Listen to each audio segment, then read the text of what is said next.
Earlier in the conversation, Dr. Brady was talking about relevant research and how do we keep relevant with our practices. And so as building principals, one of the things that we're constantly looking at is that research. We're looking at ways that we can support all learners in the classroom. You know, one of the goals in the middle school in Amherst is to have as much inclusion as possible in the school building. And so one of the instructional models that the middle school is looking to adopt for upcoming school year is something called the workshop model. And so some people might be familiar with workshop models that exist at the elementary level. And this is something that can support any disciplinary subject, and it can also, more importantly, support all learners that are in the classroom. So what this does is it takes the objectives, which are connected to standards and skills that Common Core and the state standards have, and it turns them into learning targets. And it's the idea that the standard is a specific target that's in student-friendly language. So, for instance, a learning target can be, I can identify the causes of the American Revolution. And so that's the daily learning target for the day.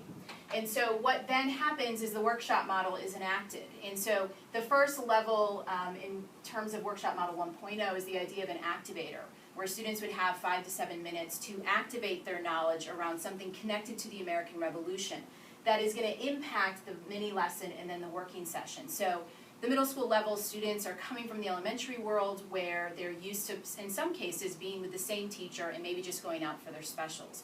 And so there's now this rotating schedule, and they're going to multiple classes a day. And so students coming from a science classroom into a social studies classroom need to have a mindset shift. And so this activator provides that launch into the social studies class, and in some ways can be almost a pre-teaching moment for the teachers. But it can also be considered to kids as a warm-up session for them.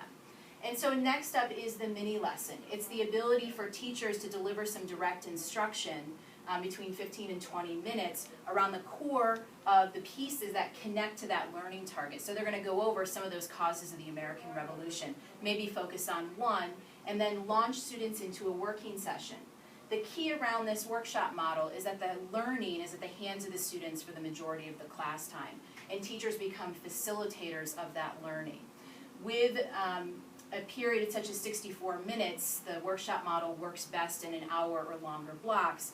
Teachers feel less rushed to go through curriculum really quickly, and therefore don't have to do as much direct instruction and conversation, and therefore don't feel like they're assigning additional components at homework. Because often what happens is that teachers go through a 45 or 50-minute class, they whip through content, and then they assign 20 to 30 minutes, which could have been a working session for them in a regular structure of a classroom. So the working session is really key here, because within that working session where students are together either in partner groups, in larger groups, or sometimes individually, or in sometimes multiple ways, they have 20 to 30 minutes where they're really digging deep into the curriculum themselves, and the teacher or teachers in the room is guiding and facilitating those conversations.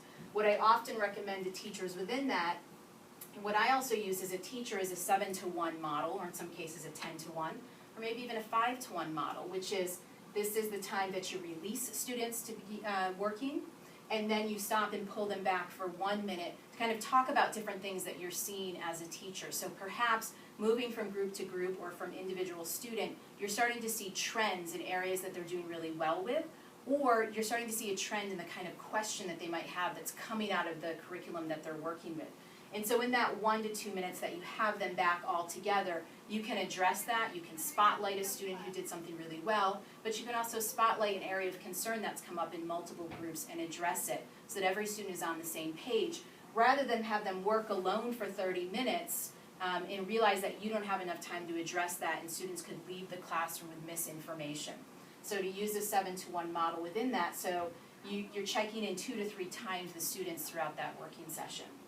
More importantly, within the working session is the ability for this flexible grouping to happen. So if you've got students at different ability levels at any point, you can group them. And you can group them in multiple ways. You can have a challenge group happening if you're pushing kids to extend beyond what you're working on, or you could do mixed grouping abilities where students are supporting each other in the curriculum. We know often that we can say things to our children either at school or at home that they're just not getting the message from the adult in the room, and that students learning from each other is essential. So you can have opportunities to make that happen. and you can mix those groups depending on the skills or standards you're addressing and whether or not you want to have challenge activities or whether or not you want all students working together on the same curricular activities and resources. And then at the end of the workshop model, you have something called a debrief. So this is where you're going to have a direct connection back to a learning target. So you're going to ask students to tell you to identify those causes of the American Revolution. And this is where teachers can cold call, the idea of calling on random groups of students to get a quick assessment of where they are for the learning. And if you feel that some students, based off of this debrief, aren't there yet, then that's when you can either shift the homework assignment for them if you're assigning one, or you can go home and work on a shift in the lesson for the next day. You have this immediate feedback and data that you can use to prep lessons for the next day. And so this is one of the instructional models that we'll be looking to go to in the middle school for next year. And what I talked about was workshop model 1.0. There's also something called 2.0, and that brings the idea of grapple into play. It's going to be here prior to the mini lesson. So there's almost a flip between the working session and the mini lesson. I noticed that a lot of math teachers like to have this happen in their classes where they're looking to see how kids are manipulating the math strategies first to give them kind of this challenge question first and get a sense of, in those working groups, how are students approaching that math problem, so that during the working session they can really get to the heart of where they were seeing the challenges of students in that work. And so they like the idea of having students grapple. Now, that doesn't mean that happens all the time, because there's definitely, you don't want students to spend 20 minutes grappling with something if they're really struggling, because there's also a fine line between kids feeling really anxious about not getting something. And so teachers will, carefully take their time figuring out which skills or standards they want to have students grapple with. Within this workshop model, when you have kids working for 20 to 30 minutes at curriculum, you're less likely to have to assign longer chunks of homework at home.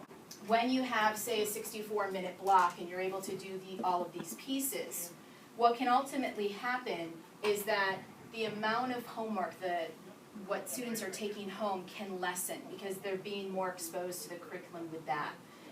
When teachers have less time to work with students, they have a tendency to assign this piece at home for homework. And so often students are finding themselves recreating half of their school day when they get home, because of the constraints around not being able to get to all of the pieces and be able to really dig deep and work with the curriculum. Because teachers were finding themselves talking and delivering curriculum versus having students be engaged with and having access to that. So in addition, to not have to assign the 20 to 30 minutes of homework of where you wanted kids to really be working at and getting at the curriculum, if you were to assign it at home, students then go home and they don't have their licensed instructor with them as they're working through those problems. And so this allows teachers to be right there, engage with the work with the students, rather than asking them to complete things at home and bringing it back in. And so that's an added value benefit for students who have access to their licensed instructor right there in the moment as they're working their way through pieces, so that when it comes time for those assessments, they'll be able to perform and meet those standard expectations.